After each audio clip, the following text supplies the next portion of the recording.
પોતાને લૌકિકને લગતું જેટલું હોય એનાથી અલગ જે આજ્ઞા હોય તેને વિશિષ્ટ આજ્ઞા કહેવામાં આવે છે, જે આપણા લૌકિક સ્વાર્થથી સંલગ્ન હોય એ વિશેષ આજ્ઞામાં ગણાતી નથી. હવે છઠ્ઠો વિવેક, આપણું લૌકિક જેટલું છે તે બ્રહ્મ સંબંધમાં સર્વ સમર્પણ કર્યા પછી આપણું જે કંઈ છે એ હવે ઠાકુરજીનું છે. એક મિનિટ ઉભા જો, વચ્ચે જરાક આનો ખુલાસો આપી દઉં. તદીયત્વ અનુસંધાન એટલે શું? કોઈ તમને અમુક પ્રકારની રકમ રાખવા માટે આપે,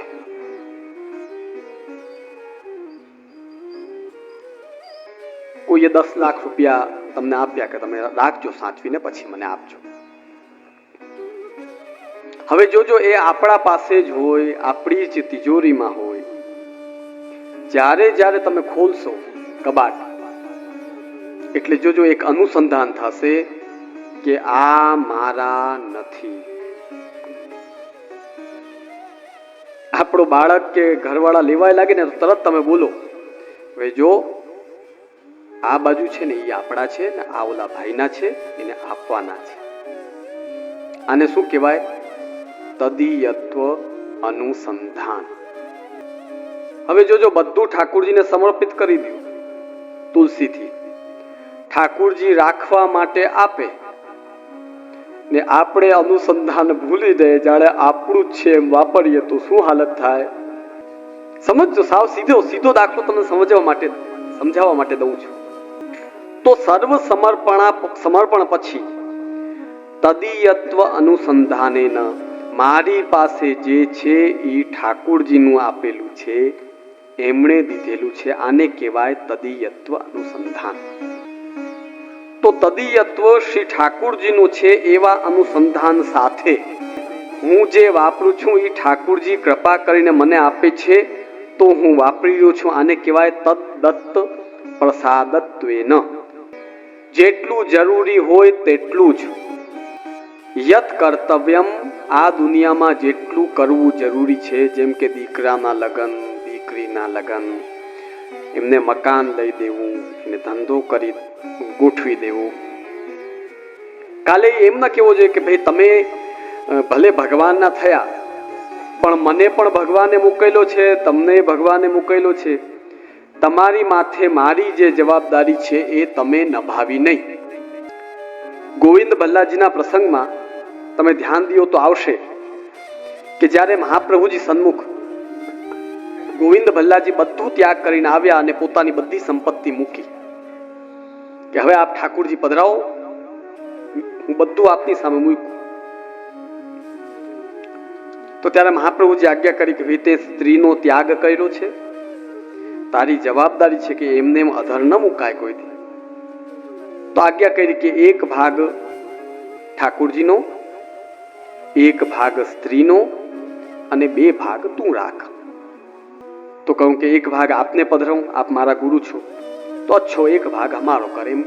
એમના સંપત્તિના 4 ભાગ મહાપ્રભુજીએ કરાવ્યા. એના પાછળનું કારણ કે તમે ભલે ભગવત ભક્ત થયા પણ તમારી સાથે જે જોડાયેલા છે એ બધા ભગવત ભક્તો હોય જરૂરી નથી. એ તો એમ જ કે મારો વરઘોડો એવો ધમાકેથી કાઢો કે આખા કાલાવડમાં કોઈનો ન નીકળ્યો એવો. તો એમ જ કે બધા એમ જ પ્રભુ તમારી સામે મૂકશે. તો અમુક જરૂરી કાર્ય તો કરવા જ પડે, ભલે ઠાકુરજીએ આપેલું આપણી પાસે છે પણ અમુક જગ્યાએ અમુક વ્યવહાર તો મજબૂરન કરવા પડે. તો વિવેક કઈ રીતે જાગૃત અહીંયા લાવો એ માટે આચાર્યચરણ બતાવે છે કે તદીયત્વ અનુસંધાનેન. એટલે જ આપણામાં મર્યાદા છે કે તમે ખાલી ઓલો હીરો હોન્ડા લ્યો ને તોય હવે લઈ આવો અને ઉપરનો લઈ જાઓ. આ શું છે ખબર છે? ઠાકુરજીનું છે એટલે ઠાકુરજી સન્મુખ થવું જોઈએ. આને કહેવાય તદીયત્વ અનુસંધાન. જોજો, વ્યવહારમાં તમે સાદી વસ્તુ કરો છો પણ એ સૈદ્ધાંતિક રીતે કેટલું તમને ફલ દેનારી છે કે લૌકિક વસ્તુ ડાયરેક્ટ સીધી લેવાનો જે પાપ છે એ પુષ્ટિમાર્ગી જીવને લાગતો નથી. જ્યારે ગુરુની આજ્ઞા અને ઠાકુરજીની સન્મુખતા થઈ જાય છે તો સીધો સીધો એ વસ્તુનો ગ્રહણ કરવાનો એ અપરાધ આપણને લાગતો નથી. તો ઠાકુરજીના દીધેલા પ્રસાદ રૂપમાં આપણી સંપત્તિ જ્યાં જ્યાં જરૂરી છે ત્યાં વાપરો. ક્યારેક દીકરો પણ આવીને આપણી સાથે હઠ કરે કે મને આ કરાવી દો, તો ના નહીં પાડવાની, પ્રેમથી એનું કાર્ય કરી દેવાનું. એ કે મારી સ્કૂલે આવો, મને ઇનામ મળો છે, હા ચાલ તારે સાથે પણ આવે. હું એટલે આ વાત કહું છું કે ઘણી વાર વૈષ્ણવ ઠાકુરજી પધરાવી લઈએ પછી કચ્ચી દશામાં જ ઘણા બધા લૌકિક વ્યવહારો ઉપર ચોકડી મારી દઈએ. હવે ચોકડી મારવાના કારણે સ્થિતિ એવી ઊભી થાય કે જે લૌકિક આપણા સંતાનો છે એ એમ સમજવા લાગે કે આ જાણે અમારા દુશ્મન છે, આમ અમારી ખુશી આ લોકોને ગમતી નથી. એટલે શું થાય કે તમે એના કાર્યમાં સહયોગ ન કરો એટલે એ પાછો તમારા કાર્યમાં સહયોગ ન કરે. હવે મુદ્દો સમજો કે તમે એનો એક નાનો લૌકિક કાર્ય જો પ્રેમથી કરી દો તો આપણો જે મહાન અલૌકિક કાર્ય છે એમાં એ ટેકો દેવા લાગે. તો સારું કેમાં છે બોલો, ચોકડી મારવામાં કે એને શાંતિપૂર્વક અનુમોદન કરી દેવામાં? તો અમે સર્વે વૈષ્ણવને કહીએ ઠાકુરજી પધરાવો, પછી રૂઢ ન થાઓ, રૂઢ વ્યવહાર ન કરો, મોટું દિલ રાખો અને પ્રેમપૂર્વક જેટલું જરૂરી છે એટલું કરી દો. બાકી સામે ચાલીને બીજા દેવતાઓને પાસે જાવું ને નૈવેદ કરવા ને હે માતાજી મારું પૂરું કરી દો ને આ બધા ધંધા વૈષ્ણવને ન કરાય. લૌકિકમાં જેટલું જરૂરી છે એ બચ્ચાઓ, આપણી દીકરી, આપણા દીકરા, એ બધાનું એને બિચારાને ખુશ થાય, સંતોષ થાય એવા કાર્યો બધા કરો. પણ તદ દત્ત પ્રસાદત્વેન, એમ માનો કે ઠાકુરજીએ આ પાછું પ્રસાદ રૂપમાં અમને આપ્યું છે એટલે જેટલું જરૂરી હોય એટલું કરો, અનાવશ્યક ખર્ચા નહીં. નતુ વિશેષ ઉત્સાહેન ધનાદિ વ્યયાદિકમ કર્તવ્યમ ઇત્યાદિ રૂપ ષષ્ઠો વિવેક. વિશેષ ઉત્સાહથી ખોટા ખર્ચાઓ કરવા આ પુષ્ટિ માર્ગી વૈષ્ણવ ન કરવા, કારણ કે એમનો આપેલો પ્રસાદ છે એને વેડફાય. આ અંદર માની ને વ્યવહાર કરવું, આને કહેવાય છઠ્ઠો વિવેક. હવે જોજો પાછો તમને શોર્ટમાં બતાવી દઉં. લૌકિક સર્વ સમર્પણ પછી સર્વ લૌકિકમાં શ્રી ઠાકુરજીનું છે ને એમણે સાચવવા આપ્યું છે, આવું અનુસંધાન રાખી એમના દ્વારા આપેલા પ્રસાદ રૂપમાં જ્યાં જ્યાં લૌકિક વૈદિક કાર્યો અતિ આવશ્યક છે તે કર્તવ્ય રૂપે કરવા, ખોટા ઉત્સાહથી પ્રભુનું આપેલું છે એ વસ્તુને ખોટી વેડફી નાખવી એ ન કરવું. આ પ્રકારનો વિવેક વૈષ્ણવમાં જાગવો, આને છઠ્ઠો વિવેક કહેવાય છે. હવે જેટલા અહીંયા બેઠા છે સમજી જશે કે આપણે ખોટા ખર્ચા ક્યાં ક્યાં કર્યા છે બિનજરૂરી કારણ વિના. હવે પ્રશ્ન આવ્યો, જોજો ઘણાને એવી તકલીફ પડી જાય, કોક વાર તો એવી સ્થિતિ હોય કે ઠાકુરજી માટે પણ લેવા માટે ફ્રૂટ, સૂકો મેવો લેવા માટે પૈસા ન હોય. આવી વૈષ્ણવને સ્થિતિ આવે છે, નથી આવતી એવું નથી. પ્રાચીન સમયમાં ગદાધર દાસજીને આ જ હતી કે ઠાકુરજીને શું અરુગાવું. તો જે પહેલે દિવસે રાજા છે એ કાયમી રાજા રહે છે અને એ બિચારો ક્યારેક રંગ થઈ જાય છે. આવું આપણને આ લૌકિકમાં જોવા મળે છે. સેવા કરતો હોય તો એને આવી તકલીફ ઘણી વાર આવે. તો પ્રશ્ન ઉઠાવ્યો છે, સેવાયામ અપેક્ષિત ધનાદિ સાધન અભાવે, સેવામાં જે જરૂરી ધન આદિ હોય એ પણ જો ન હોય, કથમ સેવા નિર્વહતી, તો પછી સેવા કેમ થશે? ઉધાર લઈને, ઋણ કરીને શું સામગ્રી આદિ કરવી કે નહીં? આ એક પ્રશ્ન કર્યો છે. હવે એનો જવાબ આપે છે. આપદ પ્રાપ્ત, જ્યારે આવી આપત્તિ આવી પડે, તમને બધાને અમે કહીએ વૈષ્ણવજનો, જેને જેને ઘરે ઠાકુરજી બિરાજે છે સેવા કરો છો, ક્યારેક કોઈ પરિવારમાં આ તેમાં મરણું થઈ જાય, પૈસે ટકે જરૂર આપત્તિ આવી જાય, તો પણ હું આટલું તો કરીશ જ, ભલે ઉધાર લઈને કરવું પડે, આવું નહીં કરવાનું. ત્યારે ગુરુદેવ પાસે આજ્ઞા લઈ કે ભાઈ મારી આ સ્થિતિ છે, હવે હું પહોંચી વળું એમ નથી, તો અમે તમને રસ્તો બતાવશું, ભાઈ તમે આટલું કરો, પણ કરો ખરા, ઠાકોરજીને છોડો નહીં. શ્રી મહાપ્રભુજી આજ્ઞા કરે છે, લોકાર્થી ચેત ભજેત કૃષ્ણમ ક્લિષ્ટો ભવતી સર્વથા. જો આમાંથી ઘણા વૈષ્ણવ એવા જ હોય લગભગ કે ઠાકોરજીની સેવા કરતા કરતા એમ જ વિચારતા હોય કે ઠાકોરજી અમારું સારું કરજો, એટલે કે લોકાર્થી, અમારું લોક સારું થાવ. તમે નાથદ્વારા જાઓ, નાથદ્વારામાં જોજો 80% વૈષ્ણવ એવા જ મળે કે શ્રીનાથજીને વિનંતી જ કરતા હોય, પરિશ્રમ જ દેતા હોય કે હે પ્રભુ અમારું કરો. ગિરિરાજજી સન્મુખ જાય કે હે ગિરિરાજ બાવા અમારી બધી ઈચ્છા પૂરી કરો ને અમારું કાર્ય કરો. બસ મનોરથમાં અમને દંડવત કરે તો અંદર અવાજ નીકળતો હોય કે હે ગુરુઓ અમારું આપ હારું કરી દેજો. આને કહેવાય લોકાર્થી ભક્ત. યાને કે લોકમાં સુખની ઈચ્છા શ્રી ઠાકોરજી સામે બાર કરે અને સેવા પણ એટલા માટે જ કરતો હોય. શ્રી મહાપ્રભુજી આજ્ઞા કરે છે સિદ્ધાંત મુક્તાવલીમાં, લોકાર્થી ચેત ભજેત કૃષ્ણમ ક્લિષ્ટો ભવતી. લોકની ઈચ્છા રાખીને કૃષ્ણને ભજો તો કૃષ્ણ તો સર્વ વસ્તુના દાતા છે, તમને લૌકિક વસ્તુ આપી પણ દેશે, પણ તમે ક્લિષ્ટ થાશો. ક્લિષ્ટ એટલે કે લોકનું જેટલું છે એ ક્યાંક ને ક્યાંક દુઃખ દેનારું તો છે જ. એમાં જે સુખ છે એ અલ્પ તો છે જ. દીકરો થાય તમે ખૂબ રાજી થાઓ, એનું લાલન પાલન કરો, મોટો થાય, વહુ આવે, પછી તમે જ આવીને કહો કે જે દીકરો આ વહુ આવ્યા પછી જરાક ભરી ગયો, કેમ શું થયું? કે હવે તો એ તો કહે છે કે મને તો અલગ એક મકાન કરી આપો, મને આ સાથે ભળતું નથી. હવે જે થયો ત્યારે જે ખુશી મળી, ઠાકોરજીએ કૃપા કરીને આપ્યો, એ ખુશી મળી તમને, એ આ એક લૌકિક વાત બોલ્યો કે મારે જુદા થવું છે, તમારી ખુશી ચકનાચૂર થઈ ગઈ. એટલે જેટલું ઠાકોરજી પાસે લૌકિક તમે માંગશો, જોજો બીજા દેવી દેવતાઓ લૌકિક બધું આપશે, કેમ કે એને તો એ જ જોઈએ છે. તમે લૌકિક લ્યો, રાજી થાઓ ને પછી પાછા હેરાન થાઓ ને પાછા ધક્કા ખાતા આવો. હવે જેમ ડોક્ટર બિચારો ઈચ્છા રાખે ને કે જો 4 જણા બીમાર પડે તો કઈક સારું થાય તો આવે, નકર ક્યાંથી આવે? બધા સ્વસ્થ થઈ જાય. સર્વે ભવંતુ સુખિનઃ ને સર્વે સંતુ નિરામયા ને સર્વે ભદ્રાણી પશ્યંતુ. આ જો આ સૂત્ર બિચારો ડોક્ટર ન રાખી શકે, જો આ રાખે તો એને દવાખાનામાં તાળો મારવો પડે. એ તો ઈચ્છે કે ભાઈ દવા લઈને જા, 5 મહિના સ્વસ્થ રહે, પણ પાછો એક આટો તો મારજે પાછો. એમાં દેવી દેવતાઓ એમ જ હોય કે લે આ લૌકિક વસ્તુ લે, જા લૌકિક વસ્તુનો થોડોક સુખ લે ને પછી પાછો દુઃખી થાય દાદા આવજે. તો શ્રી ઠાકુરજી તો એમ જ ઈચ્છે છે કે તું મારી ઈચ્છા રાખ, હું પરમ આનંદમય છું, તું મારી ઈચ્છા રાખ તો તને કોઈ દુઃખ નહીં પડે.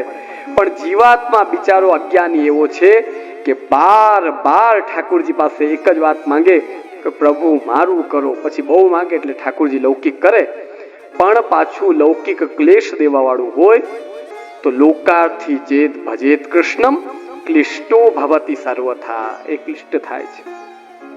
પણ ક્લિષ્ટોપી ચેત ભજેત કૃષ્ણમ, ક્લિષ્ટ થઈને પણ જો સેવા છોડતો નથી, લોકો નશ્યતિ સર્વથા. ઠાકુરજીની સેવામાં આડું આવનારું જેટલું લૌકિક છે એ દૂર થઈ સેવાને અનુકૂળ વાતાવરણ બને છે. તો વૈષ્ણવજનો પ્રશ્ન છે કે શું સામગ્રી આદિ આ કરવા માટે જ્યારે લૌકિકમાં આપણી અનુકૂળતા ન હોય, પૈસા ન હોય, વ્યવસ્થા ન હોય, તો શું ઉધાર લેવું, ઋણ કરવું? ઋણ કરવાની આપણા પુષ્ટિ માર્ગમાં સ્પષ્ટ મના છે. લૌકિકમાં તમે ઋણ કરો, પણ ઠાકુરજી માટે ક્યારે પણ ઋણ કરવાનું નહીં. નથી વ્યવસ્થા તો ગુરુને પૂછો કે કૃપાનાથ આ સ્થિતિ છે, શું કરું? પાર્વતીના હાથમાં કોઢ થવા લાગ્યો તો તરત ગુસાઈજીને પત્ર લખાવ્યો કે પ્રભુ મારે શું કરવું, મને સેવામાં ગ્લાનિ થાય છે. તરત આજ્ઞા કરે કે તું ગ્લાનિ ન કર, સેવા કર. યાને જ્યારે ભગવત સેવા કરનાર પુષ્ટિ માર્ગી જીવને, નામ સેવા કરનાર પુષ્ટિ માર્ગી જીવને જ્યારે લૌકિક આપત્તિ આદિ આવી પડે તો ગુરુ પાસે જાઓ અને એનો અલગ એક ઈલાજ નીકાળો, પણ હઠ કરીને ઋણ કરીને સેવા ક્યારેય ન કરો. આપદ પ્રાપ્તો યાની કાર્યાણી ભગવત વિષયકાની તેષુ હઠો ન કાર્ય. જ્યારે આપત્તિ આવીને પડે, સાદી સ્થિતિ હોય, જોજો ઘણા એવા હોય કે ખૂબ સરસ બંગલો, બધી વ્યવસ્થા, અને આપણે કંઈક ચલો ઠાકોરજી પધરાવો કે જે મિશ્રી ભોગમાં રાખજો. કેમ કે ઓલામાં થોડુંક વધારે થઈ જાય પછી પહોંચાય નહીં, ને મારે લૌકિક કાર્ય કર્યા વિના તો ચાલે નહીં, એમાં મન બહુ છે, એ છૂટતું નથી, એટલે ઠાકોરજીનું થોડું ટૂંકું રાખો. તો અહીંયા અમે તમને ટોકશું કે અહીંયા લૌકિક સામે હઠ કરો. શું કામ ઠાકોરજીનું ટૂંકું? આપણું સારું, ઠાકોરજીનું ટૂંકું બિલકુલ નહીં.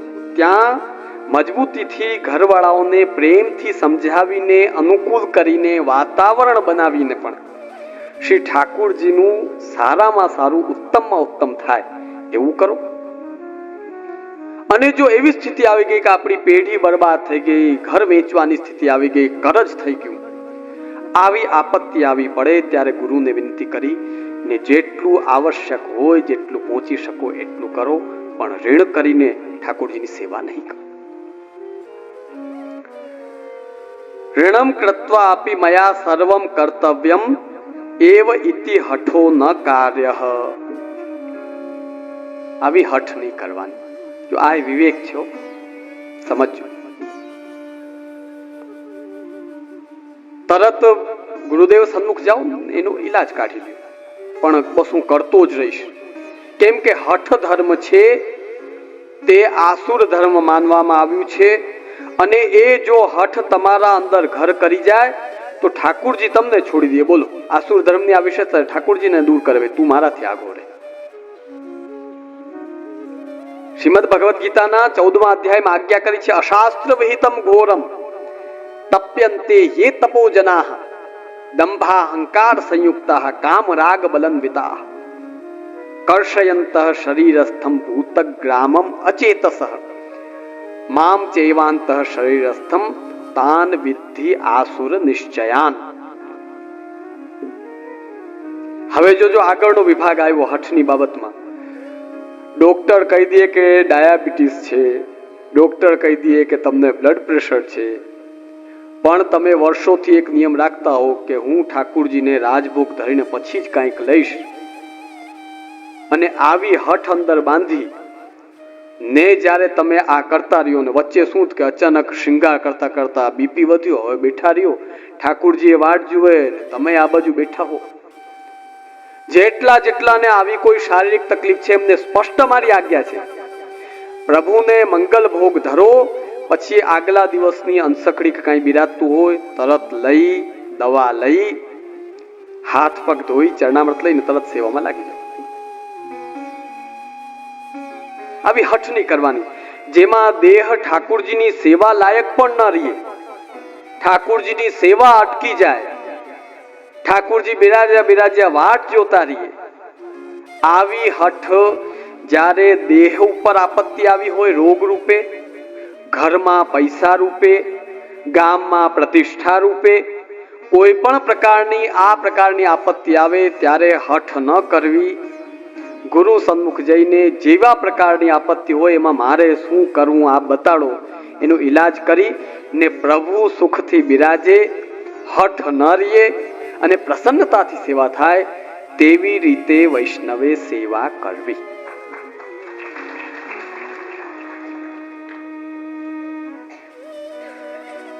किंतु यथा लाभ संतोषेण प्रयत्न अभावेन यत् संपन्नम भवति तदेव समर्पणीयम नान्यत्.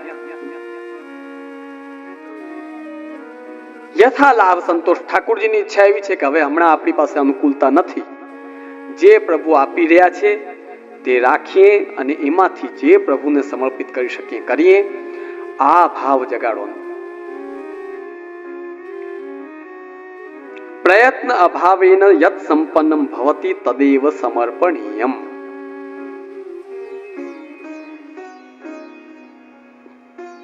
આ સપ્તમ વિવેક. હવે ધ્યાન દેજો, લખજો.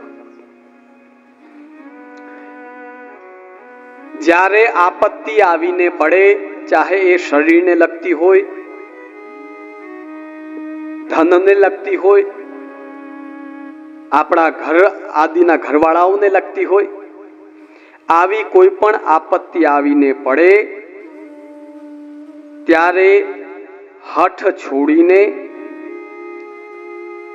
યથા લાભ સંતોષ આ દેહથી, ધનથી, ઘરવાળાઓ દ્વારા જે પ્રકારની સેવા સંપન્ન થાય તે કરવાનો પ્રયત્ન કરવો, આ સાતમો વિવેક છે. હઠ ન કરવી.